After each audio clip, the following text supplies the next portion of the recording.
Commissioners' comments. I have a few things to update everybody on this evening.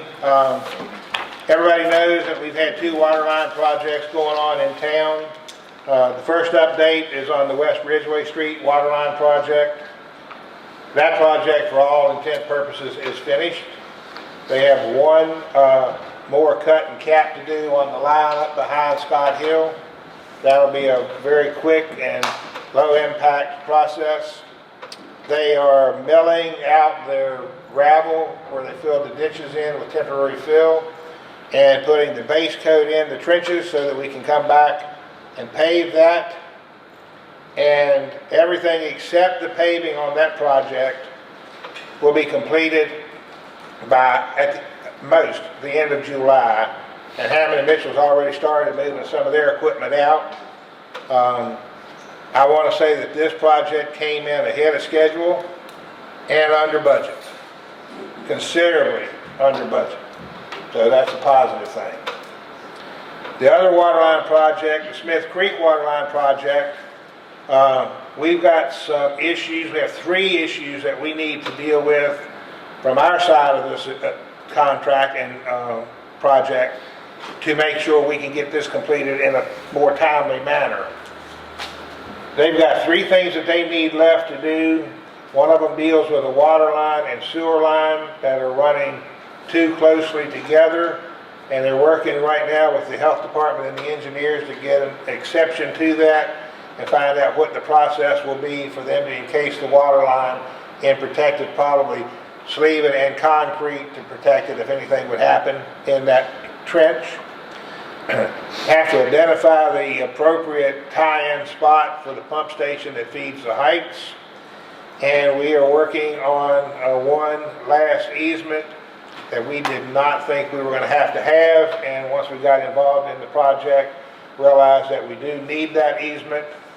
We've extended the deadline for completion for this project to the 28th day of October. They plan to be out of here by the 28th day of October. They've already started in the areas where they've gotten their work done, cleaning up, reseeding, restoring the property to the condition before they disturbed it. So they're moving on. It's just been a slow process up there. They run into some obstacles that we weren't expecting. But we're working on it. We're meeting tomorrow at 2 o'clock with the engineers and the prospective property owner that we need the easement on. So I think we'll be able to make some progress after that. The next thing I want to update everybody on, and I know you're tired of hearing it, just as I'm tired of talking about it, is the West Ridgeway Street paving project. I don't know if you saw our public service announcement that went on Facebook today. The milling and paving will start on Monday morning, August the 18th, unless we have rain or something that prohibits them to start. You'll start seeing Allegheny Asphalt's equipment move into town tomorrow evening. They will complete their move-in on Thursday, get their setup made on Friday, and be ready to start milling and paving on Monday morning. This is a project that's going to pave Ridgeway Street all the way from the bridge at the town limits on the west end to Roxbury Street, shoulder to shoulder. He's already lowered the manhole risers that he needed to lower to be able to accommodate the milling and the repaving. He's got the striping company coming in right behind him so that it'll be marked as he completes each phase of the project. He's going to start at the bridge. He's going to work east until he completes the project. This will be a several-week project for him. And once he completes this project, he will move right into the streets that we've contracted with him in cooperation with Columbia Gas to pave shoulder to shoulder that was negatively impacted by their work and repair of putting in gas lines. Once he completes that work, he will do Amanda's utility cuts that she's had on the books from water leaks and sewer repairs, and finish up and clean up all the leftover paving from the West Ridgeway Street water line project. He anticipates being in town paving anywhere from 6 to 8 weeks. Significant amount of paving to be done in Clifton Forge, It's going to be some disruption and some inconvenience. We just ask that everybody be patient and willing to work with us while we do that. It's going to be better for everybody.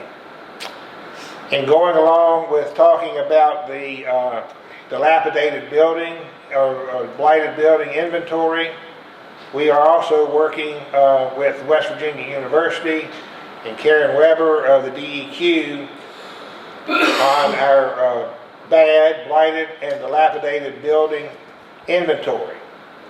This process is that we go through all of town and identify properties that need repair, demolition, every aspect of what's wrong with that piece of property.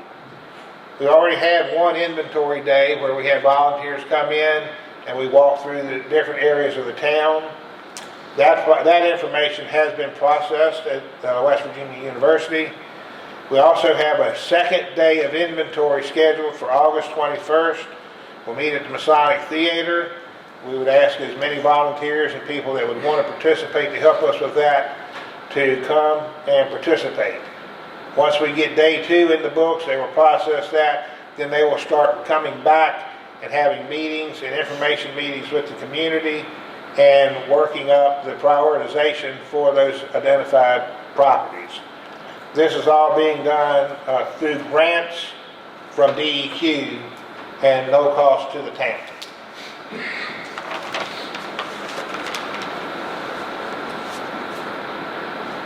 The town, through Clifton Forge Main Street, is a recipient of a $14,500 grant from DHCD. This is what we've been referring to as the branding grant. And what this will finance or pay for is a town-wide branding project. Consultants will host a public kickoff on September the 9th, 2025 from 5:30 to 6:30 at the Masonic Theater. This is, as you know, this will be right before the council meeting. The thought process was everybody could go to this and then walk up the street to the council meeting. Obviously, everyone in town is welcome and invited and encouraged to attend this, participate in the branding effort, work with the consultants, and share your thoughts on what type of brand we can come up with that will identify what Clifton Forge is, what makes Clifton Forge stand out and be recognized for. On another note, I want to just let everybody know that over the last year and a half to 2 years, the town's been the recipient of 6 grants specifically through and because of our Clifton Forge Main Street group. We would not have been eligible to apply for these grants if we did not have a Main Street group in our town. Those 6 grants have totaled $73,500. We would not have been eligible to apply for that money without our Main Street program.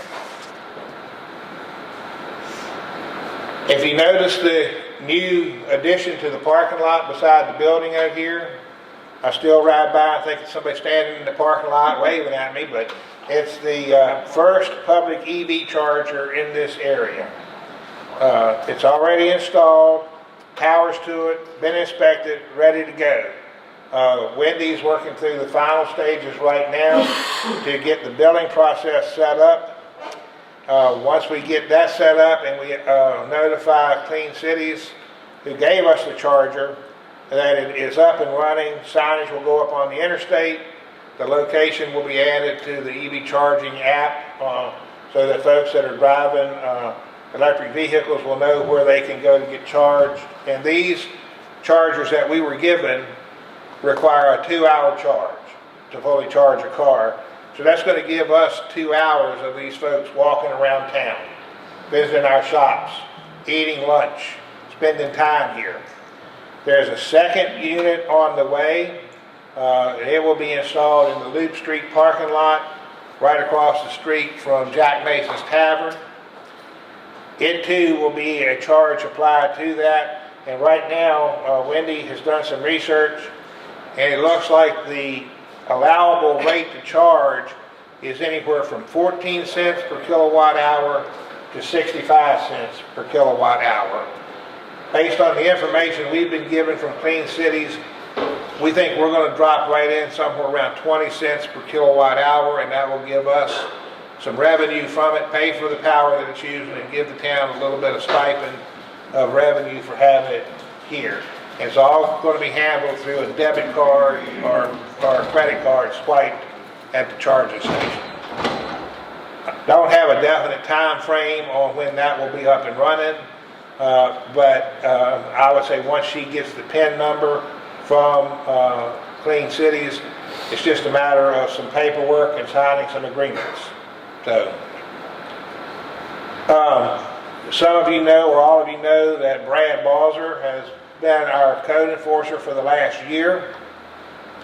He's been taking his classes, working toward becoming certified, and I'm proud to announce that he was successful and passed his exam, and he is now a certified property maintenance official as recognized through the state of Virginia, working for the town of Clifton Forge and appointed as such to the town of Clifton Forge. This gives him a few more rights and abilities than he had before when he was not certified, and he is still diligently working toward other certifications to further his commitment and help to the town, and working toward zoning administration and buildings maintenance and inspection. And what this first one gives him the ability to do is reenact the rental property inspection process that was put in place by the town. Jeff, you were on council, what, 10 years ago? Something like that. And he's working through that right now to get it redeveloped and presented to council to comply with what is required today for that process.